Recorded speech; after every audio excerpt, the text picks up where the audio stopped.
are you? And welcome to the show. Oh my goodness, thank you so much for having me. I'm really excited. I'm so excited for our conversation today. I am Thank too. you. I'm looking forward to all these juicy conversations that we're gonna have. So let me start it off, and I would love for the audience to know what really inspired you to become a leading pleasure advocate and erotic blueprint coach. Oh my goodness, thank you. Yes, I love this question. So, I can't remember when I heard this statement, but it would have been about 10, 12 years ago. And it landed me like, it's like, something falls from the sky, but where our pleasure is our responsibility. And when I heard that statement, so much changed for me as a woman. And I started to then dissect and understand of how much of my life had been around tethering towards hope and trying to fit myself into something that someone else would accept. And I just, that one statement just cascaded everything for me. And so then, being a woman, being involved in like women's circles and raising my child on my own. So therefore being with lots of women, this part of diminishing ourselves because of our sensuality and our wildness was all around me. And to me, it was very painful. So when I started taking the steps to really claim, this place within myself that I am not too much and that women have this incredible gift in their pleasure, like so much started to change for me. And then I started to truly understand how, pleasure is not this frivolous thing or this thing that it's a prize at the end of the week or a prize once all the monthly stuff is put in. It's actually very necessary for our health. So it's also a huge journey on decolonizing ourselves around when it comes to pleasure. But it's Yeah. just truly understanding that pleasure is our responsibility and we need it in the center of our life for our health, our wealth, and our well being for everyone around us. So to me, it's like a revolution. Yeah, it's funny you said that because, again, going back in history, I think sexuality was so much more open. Like we're talking about the Egyptians and even the Mayans, where Hmm. something somewhere shifted. Where I mean, I don't know if this is part of the religion part of it or the cultural part of it, where we women have been shunted, and that was like I think you and I, we spoke this before recording, that we women have been basically you get married, this is what you do. You cook, you take care of your family. That's it. Hmm. Yeah. Yeah. So it's a pivotal moment, I think, for women right now, um, to look within themselves and really open Hmm. up and talk. And I'm so happy to have you on to Hmm. touch on that subject, because I find it too that Yeah. it's very, very important, especially for women like ourselves who are in our 50s. It's like sex or sexuality or the pleasure, it's not ending. Like I always say, it's the beginning. It gets so much juicier. And this is what's so Mm. exciting. And this is, one huge message I think that both you and I really hold is that, Mhm. our life isn't over once you reach 30, 35. Like it so mind blowing to me when I see sort of groups or hear women talking, oh my God, I'm 30, my life is over. I'm like, oh, honey, you haven't even started. But we also have a cultural narrative to make sure that women don't understand their power. I mean, Mhm. when you're talking about where the big shift has happened through, I mean, I know there's many different timeline, or that we can pinpoint it to many different things, but I think two of the major parts are when spirituality was removed and religion took over as a business, and then we also had, the Industrial Revolution. So Mhm. when we think of the Industrial Revolution, about what it created in our cultural narrative, which is this part where a woman needed to be owned because a man now owned property. He owned the fact that he went into Mother Nature and said, "This is mine." Like now we own land, and we own trees, and we own businesses. So all of the work that this one man sold, like he's on his own. This is where it hasn't worked for men or women, where the Mhm. man on his own now is building an empire, his business, his home, everything, and he's solely responsible for it. So therefore, he has to know who his children are. Before then, all men looked after all children. All women looked after all children. There isn't this thing of like, well, that's my son, so I work and I give food to that child.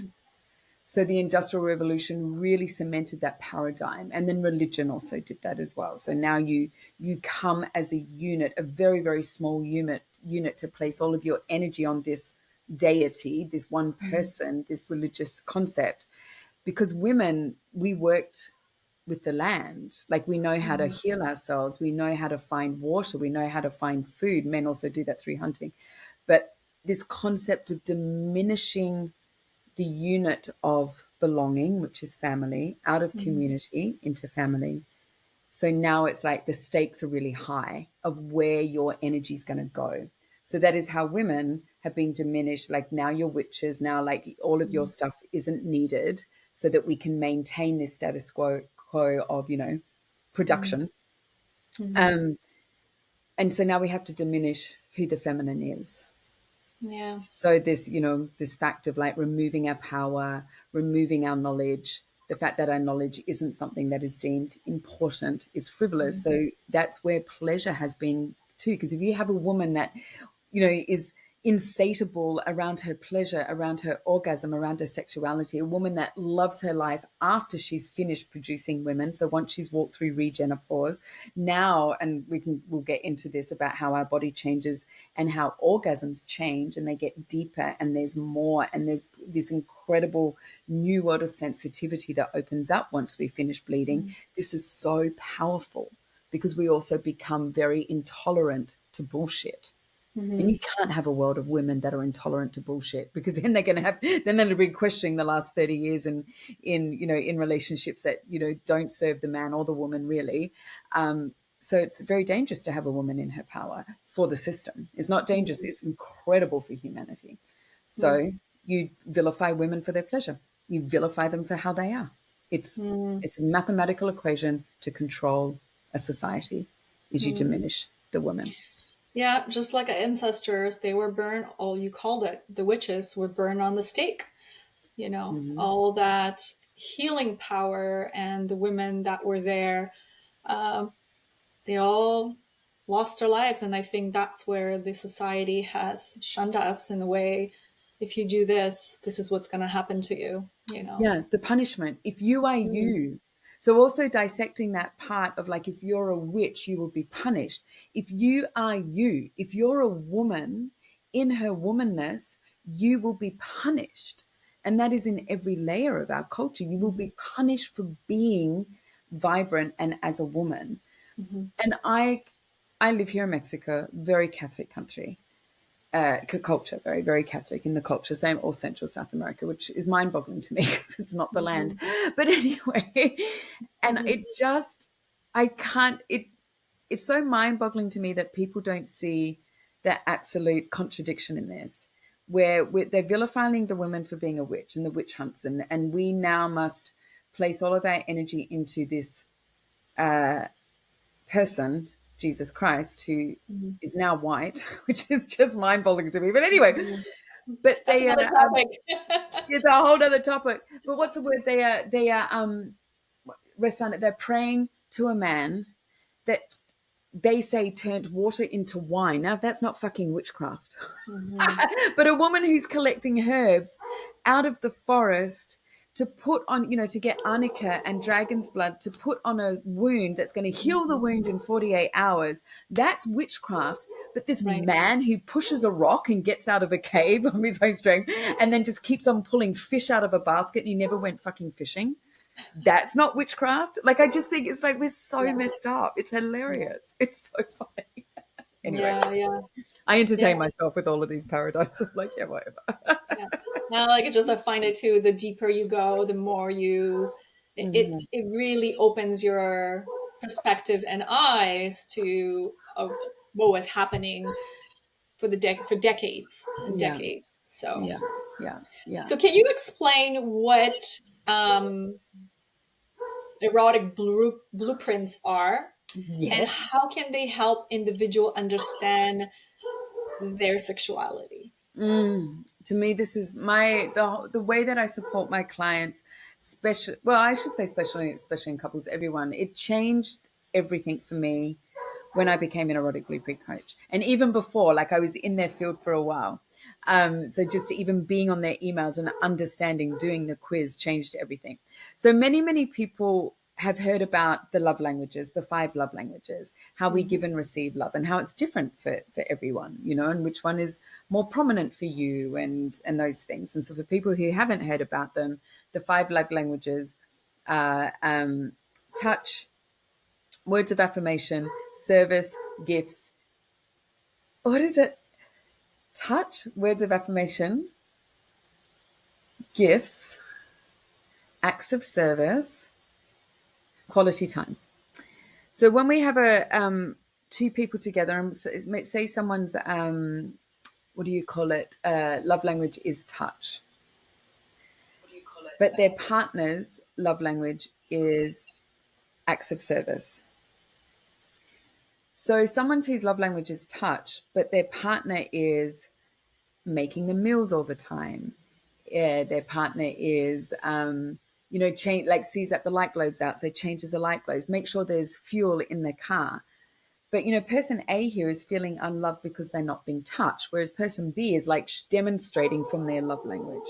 I love you. I love you. I'm making sure everything is your life is easy by me doing all of these acts of service. So unless we understand that, there's often a missing, and this is often what a lot of arguments are about, and a lot of sort of separation is around. Even in a daily life where we feel disconnected. That's the word I'm looking for. Mhm. So that is the love languages, and the reason I explain that is so it's easier to understand the erotic blueprints.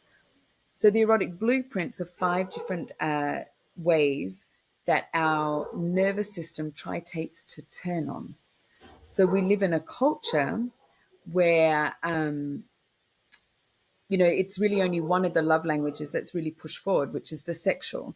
If we look at Mhm. pornography, we look at get dressed this way and you'll be Mhm. wanted. Mhm. If we look at all of the sex toys out there, that's just for the sexual. Oh, you can't get off, don't worry. Like just do this and it'll only take 5 minutes. And we've also Mhm. diminished sex into a really quick, fast act. It's an act. Right. So, and the sexual is really beautiful. It is one of the blueprints. There's, so much juice in the sexual. But the other blueprints are sensual, energetic. We've got the kink and the shapeshifter, as well as the sexual. Now, when you understand your erotic blueprint, now you get to create these invitations to your partner so that you can be met and you can also go towards your partner. So it act in their blueprint. So when we understand what ours is, we get to cultivate that. We get Mhm. to then understand how we need to be touched, which is going to be different to your partners, which widens the whole scope. It's amazing.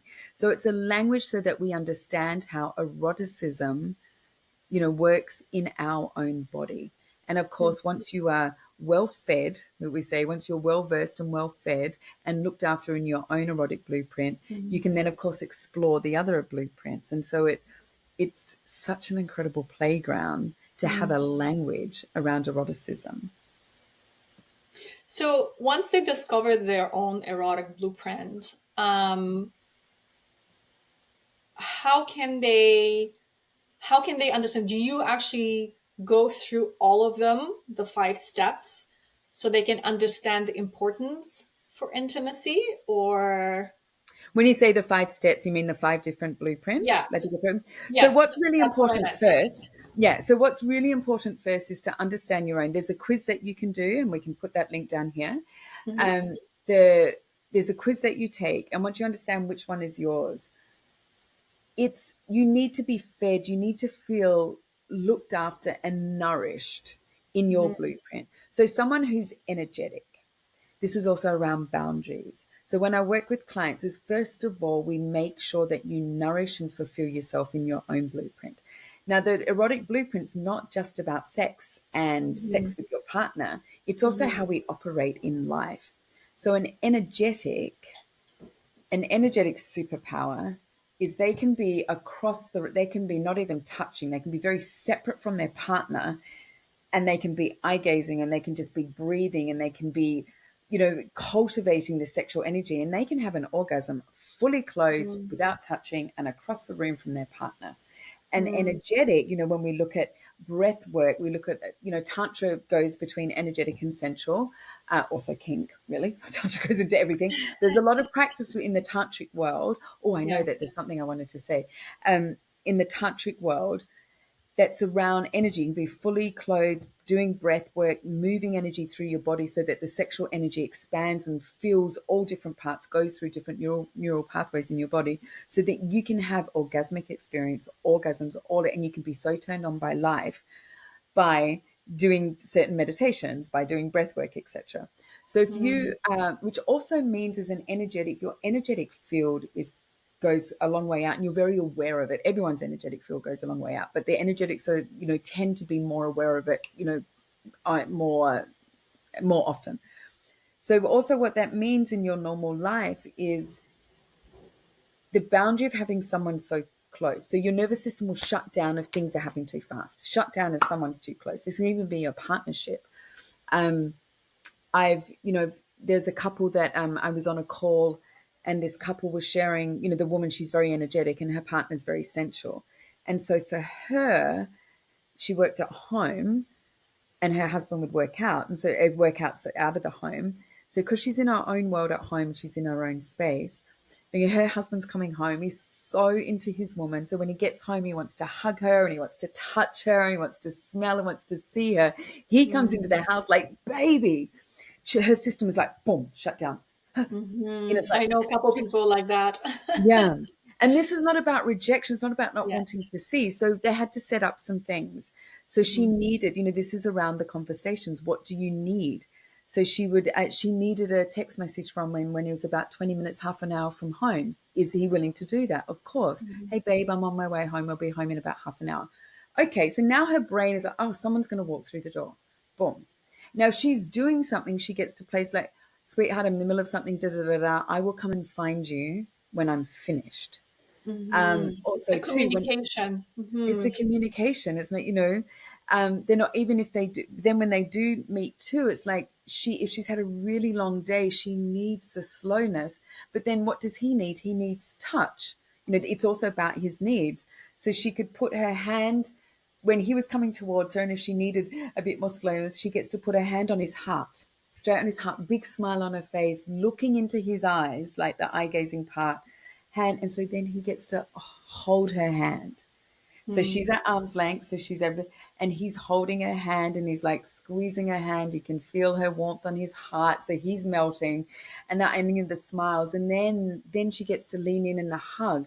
And, this can take 3 seconds. This could take 2 minutes. It could take 10 minutes, but both needs are being looked after. So when we're looking at the blueprint of how we operate in life is also to deal with the erotic blueprint. So then coming up with these ways that they can have their erotic blueprints looked after.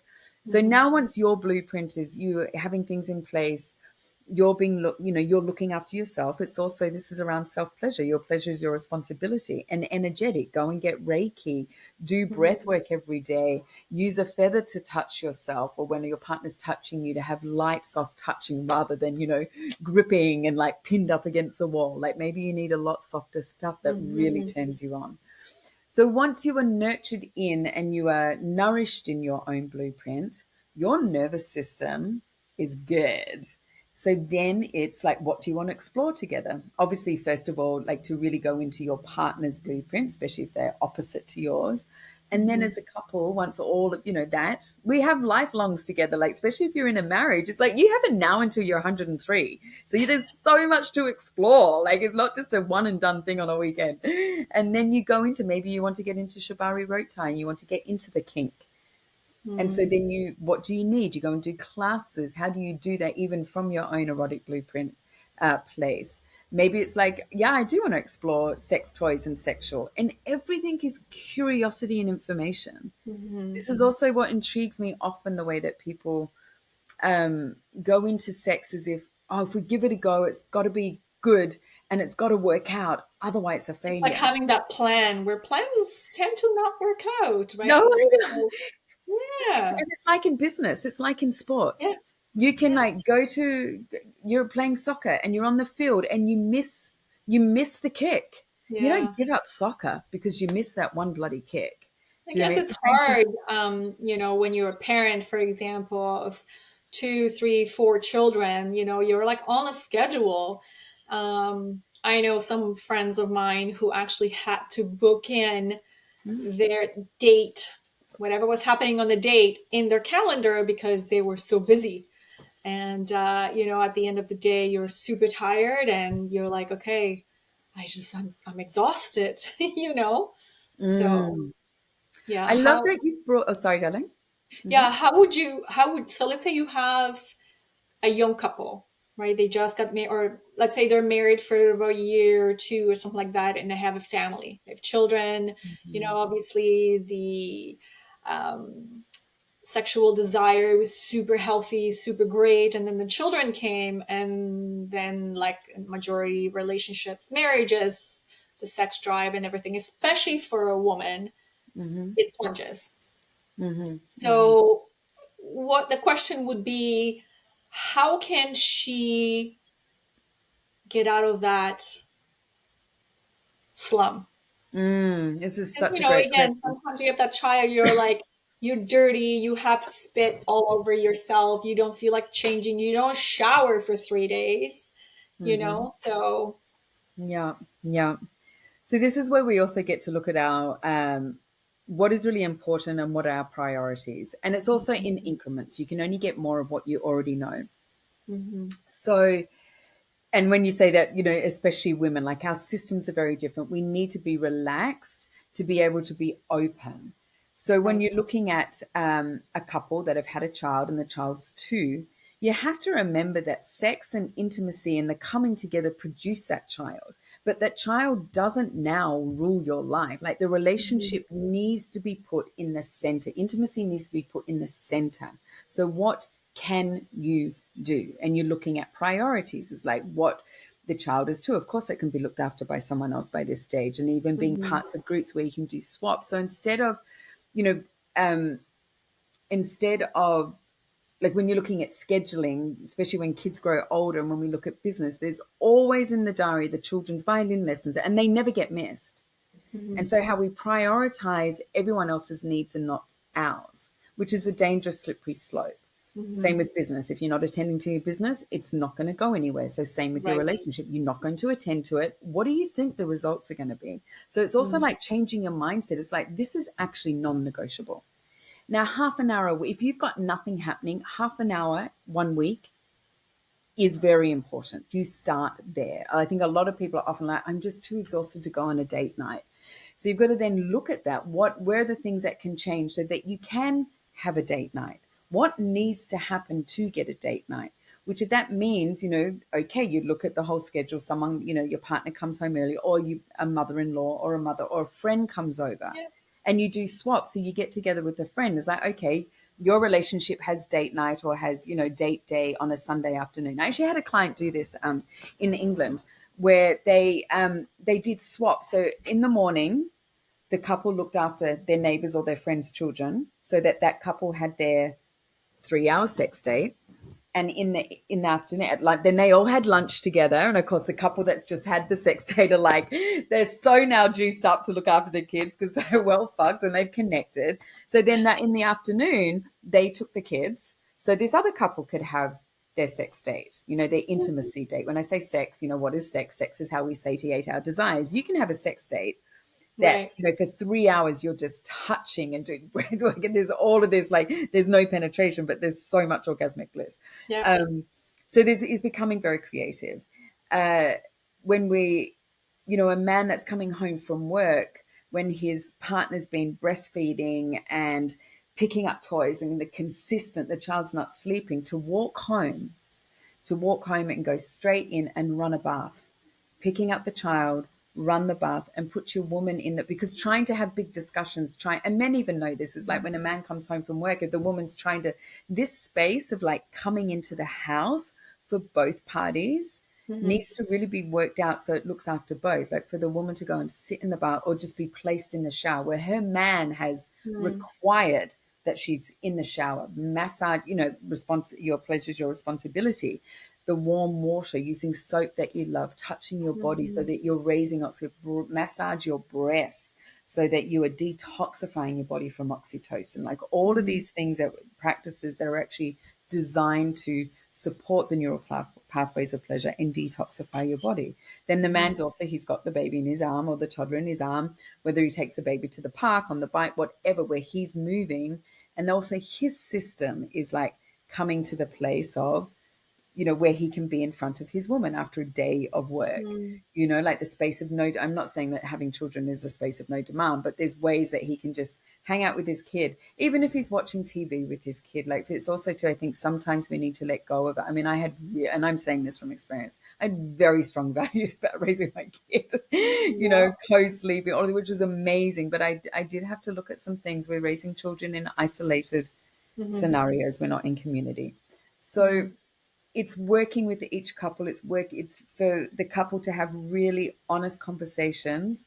And it's like, even if the woman gets a 45-minute break just to really brush her hair, to like rub her skin, to sit in the bath, and the husband brings in a glass of wine or a cup of tea. And even if she's in the bathtub, having a glass of wine while he's at, and then talk about, the date night, or talk about something happening.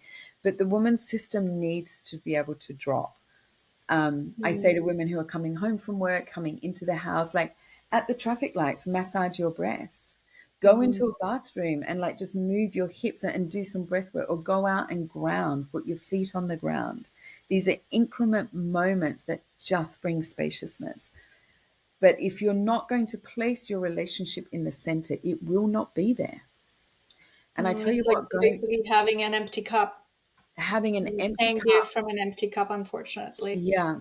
Yeah. And it's also, there's a word called relationship anarchy, which is around the different types of relationships. But I really love using that analogy. It's like you really need to bring some anarchy and the energy of a revolution into your relationship. Because like, we're here, this house exists because of us. I get to come home to you and a child because of us. Yeah. We get to have this life insurance policy because we are together. Everything is because we are in a relationship. So if you're not going to put that in the center, everything disintegrates. So you have to have this sort of anarchy attitude of like, no, I'm not helping on that Zoom call tonight. This is my time with my partner. And you find someone else that needs it. It doesn't, and I know that we're all being really stretched monetary wise, the way that the world is, the way this production thing is. So you find solutions. Yeah. You find solutions. So this brings me to a question. How can partners create a safe space, for example, for discussing their sexual desires and boundaries? I love this question. And yes, it's so important, this safety. So it is with intention. And often too, I mean, when I work with clients, it's really intriguing to me the amount of times that I hear and experience in my coaching containers, clients that will tell me things that they've never told their partner, or they have an assumption. So I'm going to get to like this safety part and belonging in a moment. But the assumption that our partner is going to think us weird if we ask for that. So we also have to look at that, first of all. It's like the fear. I think we fear. have that fear of, opening up and communicating, because we're always afraid that, hey, maybe she or he might not like it and they leave us. So we have that, it's like building those walls in front of us. And how we build walls within intimacy. Like we're willing to, this is debunking our own mind. The reason I'm speaking this way is because it's about debunking your own mind. If you have a mortgage and you have gone through birth and you have names on vehicles and all of this stuff with these huge life decisions, but you're over here afraid that if you ask to be tied up, or you're afraid of asking, I want to spend more time with you, I need a date night, that is really fearful. I invite you to debunk your mind that having a mortgage is fucking fearful. Because you can lose your life from it if you sell. Do you know what I mean? Like when we're looking at single parenting. So absolutely. I'm saying debunk your mind that, do you know what, if you have signed a mortgage and you have like birthed a human from this person through your body, then asking them about being isn't is bring It's that not back. that bad. It's not that bad. But I understand how nervousness it is, because we also have to get really honest with ourselves that we're in relationship often with assumptions. We're assuming our partner's going to. So it's also, how much do we create in our own mind? So this brings me to the thing of safety, which you so beautifully asked. We need to understand that our primal brain is only geared to three things, and happiness is not one of them. For a human to survive, it does not need happiness. It needs acceptance, which is love. Am I loved? If I'm loved and I'm accepted, therefore I belong, belonging in the relationship. So if I know that my partner loves me, I belong here. Now, if I belong here, I'm safe. And what safety means is I'm not going to die. So if I belong, we're going to be in this home every single day, the children are going to be safe. We're not going to die. So we've got to, those three things need to be looked after. So to come into a space of safety to share with your partner, you don't do it in a car when you're like, 15 minutes away of getting to a dinner with other people. Do not, like, so many people leave it to those moments. Okay, we're in the car. I've got you. We're driving to somewhere and we're late. Do you know what? Do you know what I mean? Yeah. It's because we bring it up when we can go into battle, so we can prove that we're not looked after. So you do have to create the space.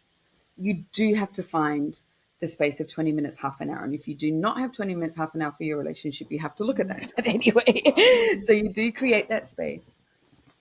And you've got to come into this space. So if I'm working with a man, I'm going to give you some gorgeous, glorious coaching here. If I'm working with a man, it's like create the space. Make it beautiful so that when your woman walks in, she's relaxed. Make sure it's fucking tidy. Put beautiful cushions there. Put a beautiful rug on the floor. Get some candles. Make a cup of tea or pour a glass of wine. So when your woman walks in, she's been taken. You are showing that the relationship and her nervous system matters. You're showing that you're thinking of her. So what I try to, I think one of the most powerful things to implore to a man, if your woman felt thought of, it opens her legs. like seriously, not in the moment, but I mean, it could in the moment, Of but it's course, actually it really. makes you feel I mean, wanted. look how Like, your hey, whole body. take me. Yeah, Look, both of us, like you're touching your hair, your whole body just opened then. of So for a course. man, it's like you want to open her legs, open her heart. You cannot do Yeah, it the opposite way. yeah. So create the space, sit down, and not talk for the first minute or two. Eye gaze. This is, that's what I wanted to say, and this pertains to this. The Western world is very good at dissecting and proving to us how the world works scientifically, mathematics. Yeah. This is it. The Western world is great at that. The Eastern world is exquisite and incredibly powerful at showing us how we experience our world. Mm. So that is where Tantra comes from. That is where Taoist comes from. That is where breathwork comes from. That is where all of these practices come from. So how we experience the world. So it may seem a little bit woo-woo, and it may seem a little bit like, oh, do I have to do this? But when you sit in front, like people who haven't, that are very production mode in the Western world, when you sit in front of your partner and you just breathe together and you eye gaze. Now, a lot of people find it difficult to eye gaze, and I always bring it, so you've signed your life away monetary-wise, but you won't sit and look at your partner in the eye and breathe. So start decolonizing your mind about this. This person married you. This person had a baby with you. This person lives under the same house with you. Look into their eyes. I They've love said it. yes to all of these huge things. But because we're so conditioned that we're going to be judged, this is very difficult to begin with. And I get it. You might giggle, you might even cry, but once you have that vulnerability with your partner, then you're creating more. This creates safety. This is safety. Safety is not just from, a hurricane or from the raging Yeah. fire or from the wild animal. Safety is Yeah. within our hearts. So when you sit across from one another, the lights are low, he's got you. It's like, babe, I've got it. The child's in, like, I've got it. The child's in. I've set them up with food. I've set them up with a movie. I've got it. I've got you. So the woman's like, oh, okay. Sitting in front. And so you breathe for a moment, 5 minutes, set a timer. And you Mm. always start off. You always start off with the love, with the acceptance. Mm. So just for a moment, I'm going to bring you to the other way. If you go to a couples therapist, you walk into an office, Yeah. 2 chairs and the desk. And what happens in talk therapy a lot, the therapist will ask, and this is not, I just want you to get an understanding of how this shows up in the nervous system. But often what happens is, okay, tell me what's going on. So straight, one partner will start and they'll start with everything that's wrong.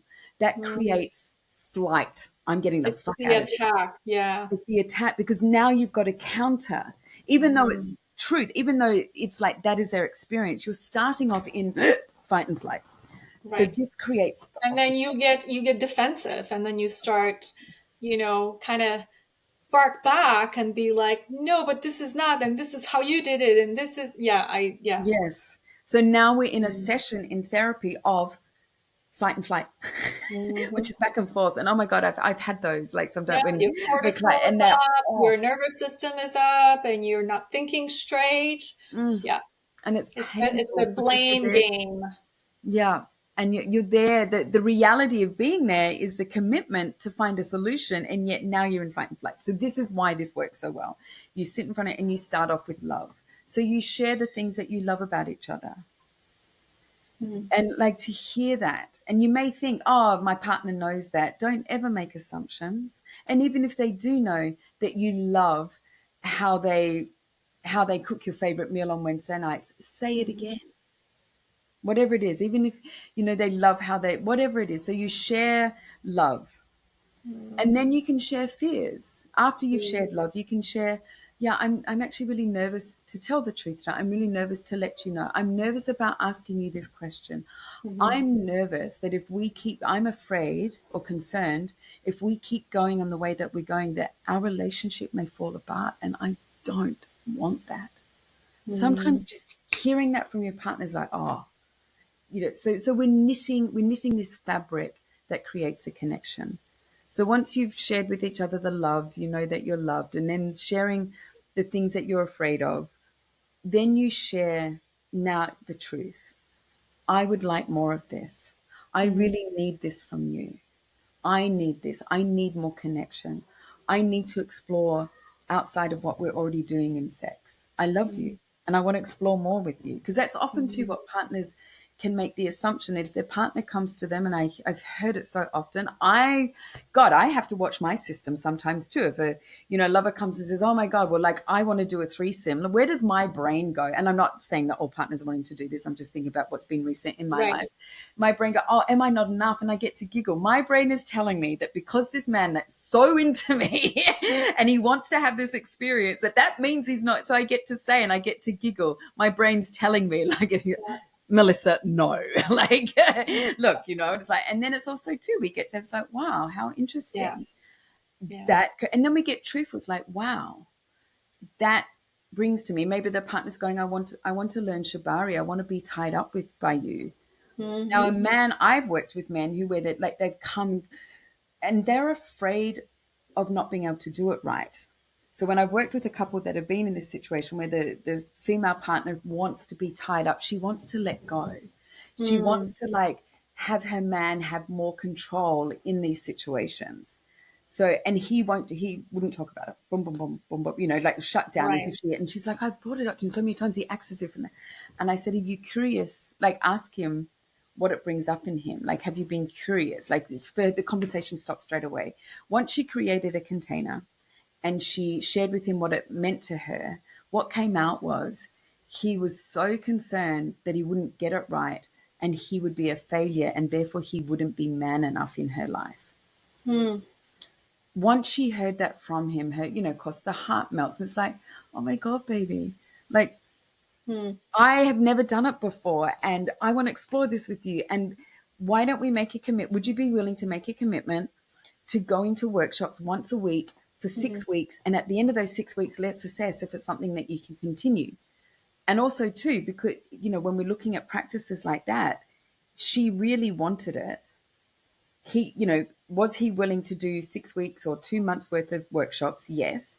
If he got to the end of those workshops, this is another thing to understand in relationship. If he got to the end of those workshops and it wasn't his thing and he didn't want to do it, there was going to be a conversation of like, would he be willing for her to still go to the workshops and still be tied up by other participants, fully clothed where it's not sexual, but she got to feel this containment? Mm-hmm. Was that possible? Or would he be willing to continue because he knew it turned her on, even if it wasn't his turn on? These are the other things when we look at, I'm only going to do what I want to do. Mm-hmm. That doesn't work in business. It doesn't work on the soccer field. If you're a team, you need to like run center sometimes, or you need to be goalie sometimes to support the team. Mm-hmm. So sometimes sometimes in relationships, it's really important that you do take part in what your partner wants to do, as long as it's not crossing your integrity, it's not crossing boundaries of safety, all of that stuff. Like, of course, I'm not saying you have to do a threesome just because your partner wants, but you've got a huge shutdown to it. Right. But if we're looking at Exactly. normal, what I say normal, if we're looking at low lying fruits, things that don't Yeah. hold huge things, doing rope tying classes, your partner, But you this get the, again comes down to a full on communication, mm-hmm, um, mm-hmm, where you stay open and you have these discussions. And mm-hmm, again, one partner can say, no, I'm not into it. So this will bring me to the question, let's say the two couples are, having the discussion and one person is completely like, nope, nope, can't do it. And the other person says, but what about if I want to go out and I want to explore, you know? Um, mm-hmm. what's your Yeah. intake on that? Yeah. So when we're looking at what is a really true desire for someone Hmm. and what is a shutdown for the other. So there are places for a hard no. When I'm looking, that when we get really into some really big things, there are places for a hard no. Hmm. If your partner's a hard no to something, let's say a threesome, let's say to some other really deep, this is a beautiful thing around the kink blueprint, because a Hmm. lot of people are shamed by the kink blueprint, and kink is anything that's not normal to you. So Hmm. if there is a hard no and you've received a hard no from your partner, and then you're sitting with that, and it's like, if you were to go and get that, if you were to go and take part in that, would it disintegrate your relationship? So there are things of like, this is something that I will fantasize for about the rest of my life, Hmm. because if I was to do it, it's not worth losing my relationship.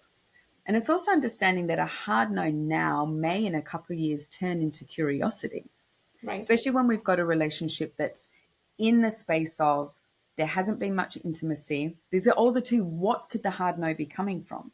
If there Hmm. hasn't been, I always say this to my clients, like, okay, you haven't been having much intimacy.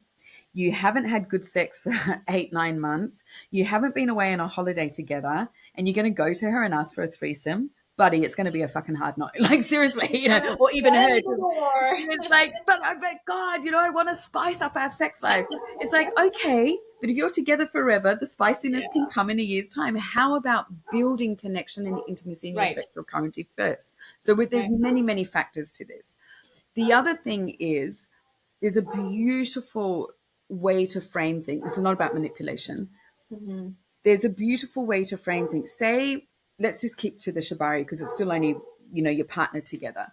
Hmm. Say you go to your partner and you do want to learn a bit more around dominance and submission, or you want to learn the art of this Japanese rope tying, and you bring it to your partner.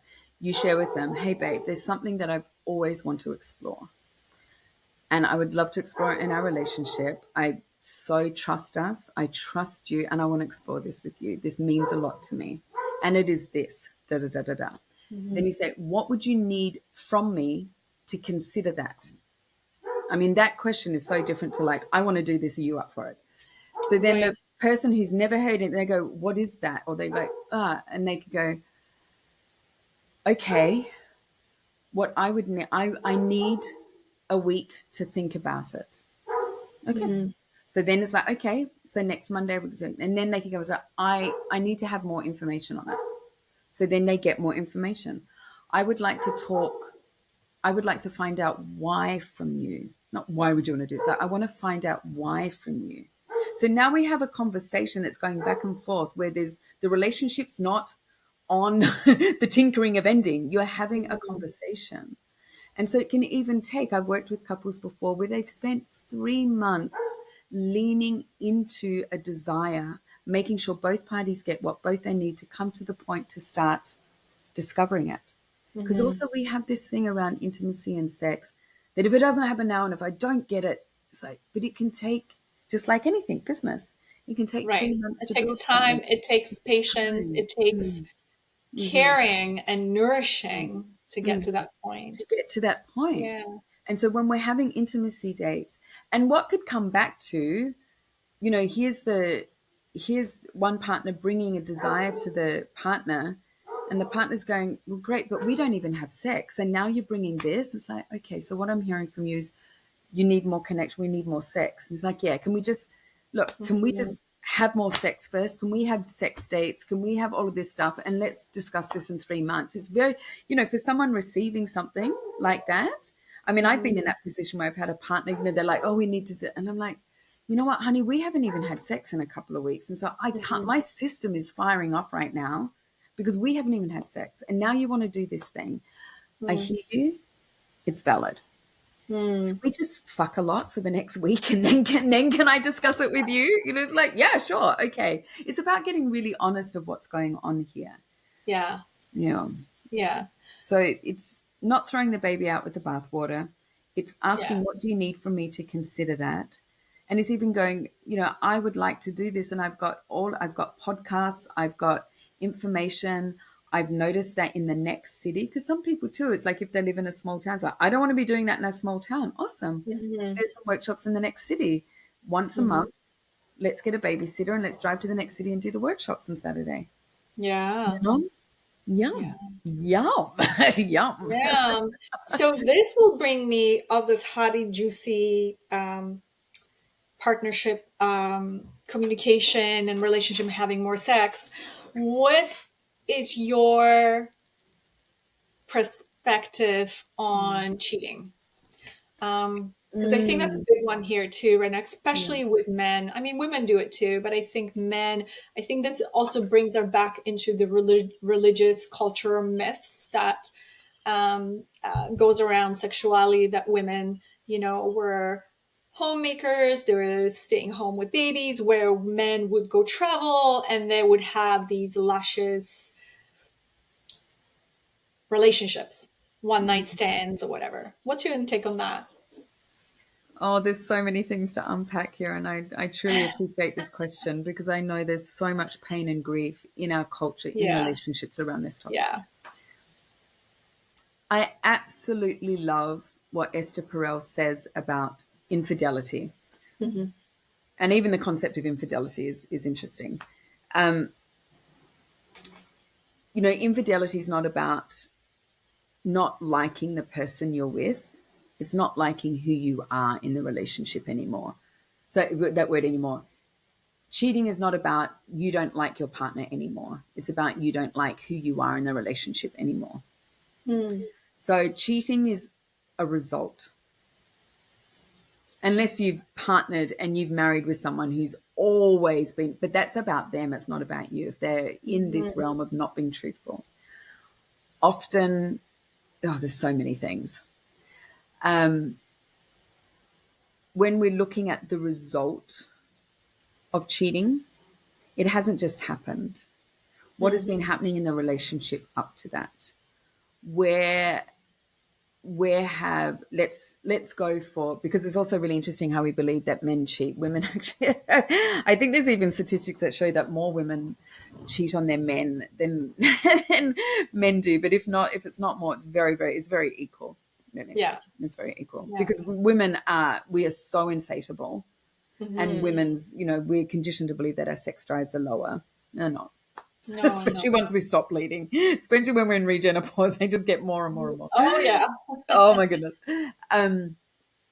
So it takes a lot of courage to be sitting with a result and to get really radically honest of how the disintegration of the relationship has been occurring through emasculation, rejection. There's no sexual currency. When I say sexual currency, there's no touch points where there's sweetness, where having 3 or 4 children has now taken over the relationship instead of being in a relationship with, with less. I mean, and I say this openly, and I don't mean this as thing, but often when we look at the amount of children in a relationship and wondering why the relationship is not where it's like there's so many people in the house for 2 people to raise. So if you are going to have 3 to 4 children, how are you maintaining what are you doing? Smaller house, more, not as a luxurious car, and having a nanny or having a babysitter or having a support system set up so that you do. It's like, those children were born from sex somehow, so like, what do you do if you are going to make decisions to have more children, to fill up a home with just 2 people? It's like, you can't let go of the relationship in that. So it's also being really radical about these decisions that we're making around our relationship within family. So when we're looking at not if an affair, like something that's ongoing, has occurred, we have to look at how has that happened? Where haven't we placed? So it's about dissecting that. Yes, it's painful. And one thing I also want to bring to light too is what we receive as judgment. If we are in a relationship where infidelity has showed up, I'm going to come to that too. Infidelity has occurred. There's a societal pressure that you've got to fuck them off. So often, I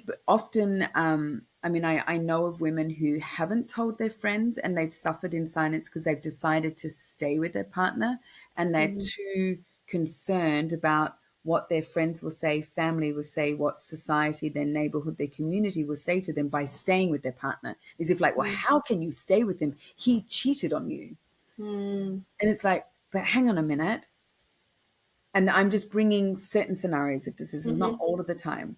When we look at how women emasculate men, how how we put men down for wanting to have sex with us because you just want to have sex with me. Is that men have sex to connect when women need to connect to have sex. Right. So where there's a lot of rejection, and instead of working it out, instead of getting, people will get a business coach, they will get a personal trainer, but they won't get a relationship coach. And they'll expect themselves to be able to do relationship well whilst they're in the gym with their trainer and whilst they're with their business coach, but they're not we don't get taught how to do relationships. So it's also being really radically honest of how has it got to that point. Now, if it does get to that point and you decide like, wow, for some people, I know I've been on calls with, couples and where women are saying, this was my fucking wake up call. It's so painful. And yes, I go to sleep, closing my eyes, thinking about him with her. But I have to be honest with myself. For the last 4 years, I haven't, every time he goes to touch, and say every time, but many times he goes to touch, I haven't cooked his favorite. I haven't made time. I've allowed this to happen. And it's also, I'm not saying it's all her fault. Then the man has to be honest. Where have you not been really radically protective of your time with your partner? Where have you said yes to another business meeting when you're meant to be on a date night? Where have you allowed business to take over? Where haven't you helped with the children? Where have you walked into the house for the last 3, 4, 5 years and just expected your woman to do all of these things? Where have you not? You haven't taken it. The first thing I ask men is when they say, well, when was you found time to be in a hotel room with your lover? When did you last take your woman away for a big sexy weekend and lock yourselves up in a hotel? When did you do that for your partner? Oh, I didn't. So So it's there like is a deeper underlying issue. the deeper That, issues of like being radically responsible for the maintenance, the nurturing, and the curiosity of the relationship that you're in. And there's such bigger subjects around how we're required to be in relationship in isolation and raise families in isolation and all of these things. And how we're not placing sex in the middle. And we will, it's also, the quintessential part of like how you feel so alive in an affair, because that aliveness has been lost in your relationship. Your own relationship, yeah. And so bringing Can a relationship be saved? Oh, yeah. even going through Yeah. infidelity. Of Yeah. course, it takes time. It does take time. It takes radical honesty. It takes really being truly responsible for your part. It's being 100, but this is all in life, being 100% responsible for your part in it. Even if your part is 30%, we're 100% responsible for that 30%. The one who has created the hurt, so the one who Mhm. has had the affair, is needs to truly be, it takes a lot of courage, but they need to truly be in the face of that hurt and rupture that Mhm. they've created, and allowing the person that's going through that grief, really allowing that and doing everything that you possibly can to be there for that grief. But once two people have made the decision, sometimes it takes a couple of months to make that decision. Mhm. Are you going to stay together? What is your part in this? What are you unpacking in this? Mhm. And then once you've made that decision, it's like, yes, it's like, I want to spend 6 months. We need to be in separate rooms, but it's still having, okay, what are we doing through this 6 months where we're not completely shunning each other, but we're going to make decisions over the next 6 months, 1 month, to whatever it is, whatever Mhm. time frame it is. But it's taking things step by step. And it's not easy because we're looking at a culture that really vilifies that, but we're not. But that same culture doesn't place relationships in the center; it places business in Right. the center. Right. Like it's really, we really have to be. Oh, we really Yeah. have to look at the wider spectrum of that. But yeah, it's a great topic. So I know a couple people that don't sleep in the same rooms. Mhm. Is that something that's new out there? Because I couldn't do that. I couldn't Mm. sleep in the, even though my husband snores, I'll put pillow over my head and I'm like, okay, I'm not leaving. Is that something normal in It's today's so world? interesting, isn't it? So It's normal. very, I'm like, how? Why? Well, number one, it's your relationship, your rules. And that's one thing we seem to forget. We walk into a True. church and sign a piece of paper that someone else has made these rules up. We never made them up, but we're going to say yes to them. So it depends Okay. on what people want and how they want it. So we have to work out what works for us. For people that Mhm. are, there's two thoughts of this. Like I get into the science of a lot of things as well, the science of our brain, the Mhm. science of our nervous system, all of this stuff. There is science out there speaking about, couples that don't sleep together, talking you need to sleep together to have this tactileness, to have this coming together, nervous systems Mhm. regulating together. Yet, when we're looking at what is missing is the missing in our Mhm. in our current structure of relationship. There isn't enough time to miss each other, and our time together is filled up with family, children, business. What's going wrong? Mhm. It's like we've got 7 days supposedly on the sun calendar in a week. We have Mhm. 5 to 6 days of those at work in our current cultures. And it's like, so we're devoting all of this time within the relationship, two people walking next to each other, to everything else and not the relationship. So Mhm. then sleeping together for some people is really the only. So what are we doing if you are sleeping together? How are you sleeping together? How do you wake up? Mhm. Does that work for you? If we're in a lot of stress and cortisol and we're exhausted, and then you're sleeping next to your partner and you're not getting a good night's sleep, so then like 20 years down the track, your libido is so shot because you don't get enough rest. So if you need to sleep separate from your partner half of the week, 2 nights of the week, all the time so you can sleep. But when you wake up in the morning, you Mhm. crawl into their bed with them and like you're under the sheets and you wake them up with Mhm. some gorgeous fellatio because you've had like 10 hours or you've had 8 hours of sleep and you've Yep. woken up at You 5 and slept you've well. That's meditated it. and Yep. you've massaged your breasts and you've done your dance and you've done your little workout. And then so now it's like 6:30 and you're like, baby, fucking give it to me. Do you know what I mean? Like this, like, yeah, it's like, why would you not, if that's what works for you? And this Yeah. is also to curiosity and information.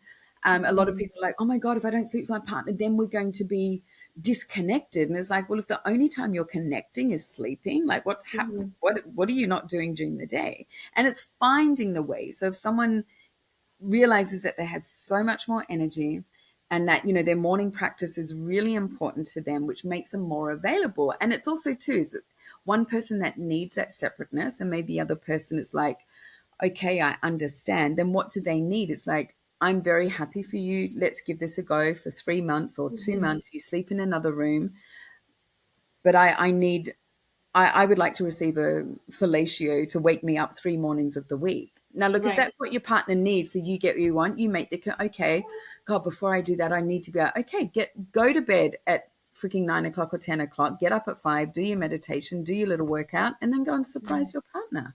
And then start to Mm, see what happens in your relationship. You know, I know mm, for me, and I've, it's difficult for people to hear, but mhm, for me to go into a full-time relationship now after having different lovers, after raising my child on my own, or like I'm mhm, like, wow, I need my own space in the bed. But mhm, I'm very happy to work with someone that, like, what do you need to give that to me? Like mhm. having, so yeah, we need to find out what works for us. It's our relationship, our rules. Yeah, I love it. I love that Mm, because it is so important. It's mm. on individual levels. It's not what's written in the book. It's not what the church told us or the society told us. It's what works for you best. Yeah, I I love think it. it comes back to that judgment part. It's like, oh my God, if Mhm. people if you're married and you sleep in separate rooms, it's like, it's no one's fucking business how you Right. guys relate with Mhm. one another. And also, coming back to what's missing is the missing. We don't have the chance to miss each other. So that's also what happens with our hormones. When we're with our Mm, partners all the time, the love hormones are there, and that's safety, and safety doesn't build eroticism. Like Esther Perel mhm. talks about this all the time. So then if you're sleeping apart, like if you think about when you first met, you're living in different apartments, different houses, like your loins are fucking pulling them in. You're like, Yeah. oh my God, I want to see you tonight. My God. It's like, so just like you're recreating that's how I've heard couples talk about it. It's how they recreate the eroticism. They're not Yeah. sleeping with each other. They get up in the morning and their partner's already gone on their run and their work, and they're like, fuck, babe, when are you coming home? Like, be home by 5 p.m. Because I tell you what, when you walk in that door, I'm taking your pants off. I'm You like, guys that's like, it. sure you are. I will be home at 5 to 5. Don't be late. It's like, be like sweetheart, and it's over. Oh my goodness. Mm, So how could you introduce, for example, an education, a course, or coaching about sexuality to empower individuals, especially us women? Because you work with both men and women, right? But let's just focus on women here for yeah, now. sure. Um, so what kind of coaching would you give women to level Mm, up to the next level? Like again, get rid of the fear, the yeah. blockages, and everything Mhm. that they have Mm. to break free. So when I work with clients, I work with a minimum of 4 months. So it's 4 to 6 months, so that Okay. we have this beautiful thing. Like we check in every, look, not check in, we have coaching calls every week that are like 2 hours long, 1.5 to 2 hours long, so that we have Mhm. this beautiful space that we're dropping in. So, and it's tethered to each client's personal needs. I have a program that they all get put in. Mhm. So they get all of the information that all of my clients get, so all of the different videos. But it really starts with, especially someone who's very separate from their body, women that come to me who haven't had orgasms or are not getting the sex that they want anymore from their partner, and they feel really separate, and they feel like they're not seen by their partner, or they don't know how to go to their partner. We start with step by step. So learning how to create really beautiful communication containers. But also, a huge part of my work, this two-tiered part of where reading certain books, some of my teachers that just changed my life, learning Mhm. how to speak towards the masculine, how to operate with the masculine. This is not manipulation, but learning the ways of the masculine, because I always It's the tried to tell language. the Mhm. language of the masculine. So I work Mhm. with Alison Armstrong's work in that, so that you can change the way that you're speaking to your partner, how you create invitations to your partner, so that they can rise and they start like showing up for you in ways. Like, it's profound how quickly it can work just by how we change words. So we're Mhm. speaking to them, and also being really clear about our boundaries of what we need from them. And also educating women around their body, around the different types of orgasm. We have 4 different gateways of orgasm, around Mhm. really holding that boundary of how long it takes before we receive penetration, and how Mhm. to really share that, and also how to self pleasure. Because if we Mhm. cannot, it's it's kind of it's an oxymoron to believe that someone like that, our partner is going to give us our pleasure. We are responsible for our own pleasure. Our body is, Mm, we need to be sovereign, and we need to be really powerful in taking care of our body and our orgasmic state, so that when our partner comes to us, we can share with them how, and they can also, rise up to it. So often we haven't even cultivated these practices for ourselves, and we're even unsure of, like, it's like, oh, like how our orgasms unfold for ourselves. And if we're only ever having pleasure and orgasms by someone else, then we're also, the word I was looking for, responsibility. We're placing the responsibility on them, which means we're handing our experience over to the other all the time. So it's mm, really debunking that, and sort of, I love my new word, decolonizing all of that. It's like really becoming self-responsibility, which is really exquisite. I'm an mm, accelerated evolution coach. So when we're thinking of, like even speaking about this, like we was like, I was like, oh God, self-pleasure. Oh my God, I don't, the mm, contraction, or where the trauma is held, or where the shutdown, where the charge of doing something like that is held in your body. So I work with accelerated evolution processing to remove that charge. That's not talk therapy. So there are a set of processes, mm, depends what we're working with, when we're looking at shame, when we're looking at guilt, when we're looking at past experiences. So I work with those processes to remove that charge from the body so that we have freedom. So there's a lot of education, which is a lot of mm, fun.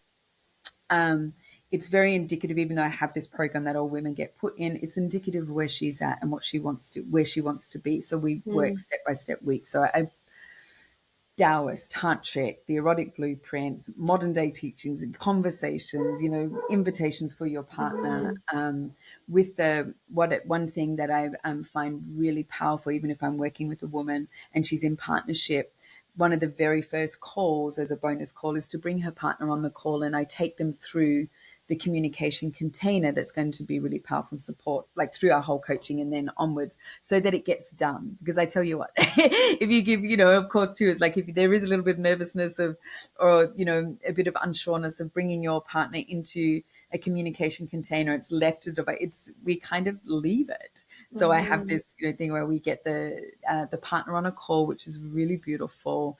So here on this call, I shared the love, fears, and desires, which is the tantric way. The accelerated evolution is, when I say stronger, it really works with the primal brain, mm, and so that way they get to experience it.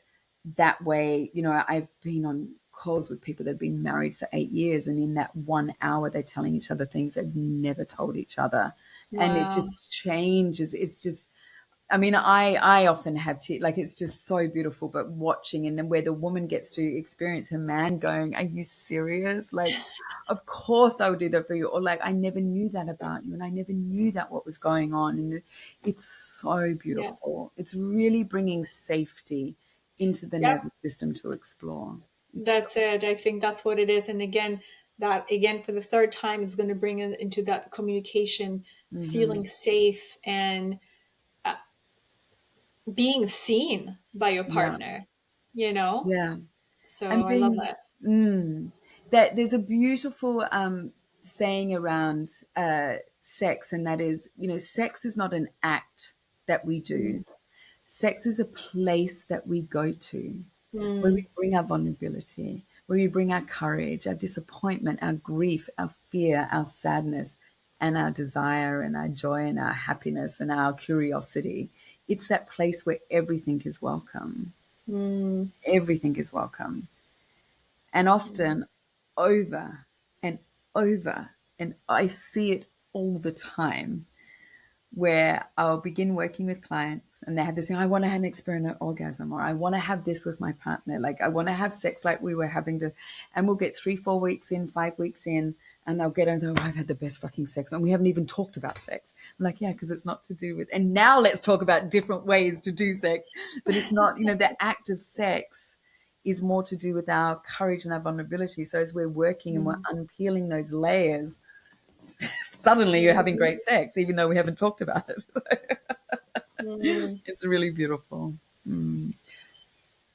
What advice would you give to someone who has experienced shame or trauma Hmm. related to their sexuality?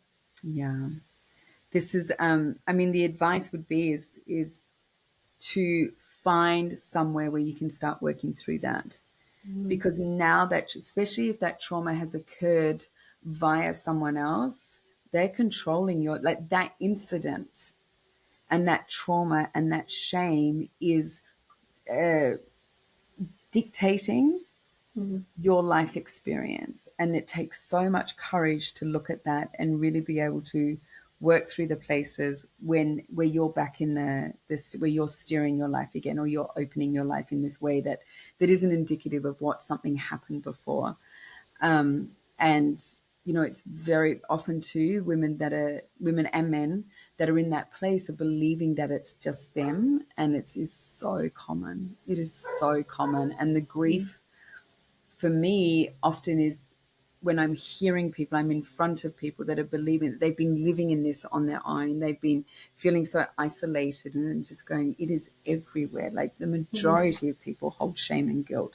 So so finding the places to have the courage to work through it and into a place where you feel safe so that you can work through it. And there is a way through. All of this is energy in the body. So it's held in our myofascia, like in our nervous system, and it can be cleared. You can shift. It's not something that needs to be dictating or controlling all of your experiences. Mm. And it's about making that decision that you are going to move through that you're going to actually find a way to move through that. This is Because you're, something that you said is finding the right person yeah, yeah, to have these conversations and open up, because I think this is, it's like baby steps. yeah. If you want to heal, you need to start somewhere. So a That's right. person like yourself would come in and would definitely help break And that also, ground. too, I've had clients that have come to me and I'm like, I'm not the person for this, but I do Yeah. know someone. How do you see the conversation or conversations around sexuality evolving in the next year or few years? Oh, what a great question. Oh my goodness. Mm. Well, in my world, I mean, it's kind of interesting. So, because you've asked this question this way, I do want to bring light that what is happening up north, in North, because I live in Mexico, in North America, where there is a lot of systemic attitudes coming back to really diminish Mhm. women's opportunities and rights because of how powerful it is. So, how I see it over the next few years is we have to really take radical responsibility for understanding how important it is, because also our divorce rates are like getting past 50%. And Mhm. then when we're looking at, all relationships end, whether it's by death or whether it's by, separation. Right. But when we're looking at, and I say trauma, but if we look at the catastrophe that many divorces create in families, in wealth, in the separating of, children and all of that. And then, of course, we're all exhausted because we're co-parenting as single parents and all of that stuff. If we're looking at that, that is the result by not having these really good conversations. And we truly need to be really radical, really courageous about speaking about how important our intimacy, our relationships are. And I truly know that if we're to place, as we were saying before, like relationship coaching or sex coaching in the same importance as business and personal training in the gym and health coaching, because this is our health. When we Mhm. understand that our orgasmic state actually means we don't need the pharmacies as much, which is awesome. And also Yeah. too, when we're looking at women's menstruation, all of this stuff, the more and better sex that we have, when we say better sex, like really deep, the deep surrender and release of our orgasmic states way beyond the clitoris, then the Mhm. woman's health is a hell of a lot better. It's what we need. So therefore the family's happier. And then it's like your finances are happier because you're not Yeah. spending so much, No, all you're of that right. stuff. So You're yeah. right. It's like with finances. No, like at school, they don't teach you. They teach you the basics. And it's Mhm. like with sexuality in school in grade, I think it's grade 4, grade 5, they teach you the basic Yeah. stuff. Yeah. Yet Mhm. parents don't have these conversations with these kids because they're like, well, school's talking to them. We don't have to talk about it. So So And yeah, it's so it's important too, as mm, parents, to have these conversations with the yeah. kids. Oh my goodness, yes, because otherwise we're always dealing. It's like we're dealing with the outfall. We're Mhm. dealing with. It's like also debunking the shame around Yeah. infections. They used to be called diseases, sexually transmitted diseases. They're not diseases. They're infections. Like Mhm. really changing our language and really questioning our response and our judgment towards the one thing that got us here. Mhm. Like I love bringing a lot of humor to it. It's like the one thing that got us here, we won't speak about on a cultural, narrative. But Mhm. it's the only thing that got us here. We did not get dropped off by the stork. Newsflash. You weren't found by the river on a leaf. What? Really? Sorry. Oh Look at that. Wow. So really, having the courage to really bring that in because it's like, this is our birthright. We are born erotic beings. no. And then the Mhm. moment we are born, the system makes sure that we're separate from it Mhm. so that it can be to understand our separation from our power and our sexuality is a money making business because if we're separate from it we can be controlled and we need the pharmacies, and I know that I'm not debunking, but a lot of stuff we do not need. And also Mhm. women, when we're really well fucked, excuse my language, by ourselves or by a Mhm. partner, we love ourselves more and we're not doing all of these things to our bodies and all of these things of like having to Mhm. contort ourselves and quieten ourselves down so that we'll get chosen. It's like we're so much more ourselves and we Mhm. end up, yeah, it's such a huge rabbit hole that. But the conversations really need to bring how important it is Mhm. back into the center and to start removing, like to be removing these layers of shame and guilt around it when it's the Mhm. most natural thing on the planet. So, Mhm. I think you and I need to sit down again, having another conversation, because I think this is mm, where it will bring us to start having these conversations and people yeah. listening to this and start asking questions, when there's so much to be unfold. It's like that Hmm. onion, peel those layers up and get to the Exactly. core of it. Yes. So I definitely would love to have Mm. another conversation with you. But in the meantime, Melissa, where can people reach you? What's Mm. the best way to get in contact with you? By aeroplane to Puerto Vallarta is one Oh way. man! When I hold my retreats and stuff like that. Um, Oh, lovely. I know, right? Just come straight to Central America. Yes, No, on Instagram, it's I'll put the link down here because I've perfect. also been, so I'm building a new account because when you talk about truth, things get happen. So it's sex, love, and intimacy, but not with the E. SX.love.intimacy because we've got to keep things PG. I Perfect. have a Substack, so you can get, and I have a whole. There's yes, with the subscription, there's paid, but there's also a free subscription, which is really juicy. So you can get in on there because I also think, and I was writing about that this morning. Actually, when we're choosing a coach or if we want to work with someone, I think it's really important to be versed with the way that we speak, and so that you really feel in, so that you're making a decision that really works for you. So that's what I love about my Substack. You can be on there, receive my emails, my Instagram, and my website is melissalouise.world. And yeah, Perfect. come and What I come will do and is I play will with me. Come and definitely. join me. Oh, you know what? It's funny you said that. I will definitely do that because I think again, it's all about development. It's all about growth. Mhm. It's all about being open and Mhm. welcoming anything Mhm. that's new.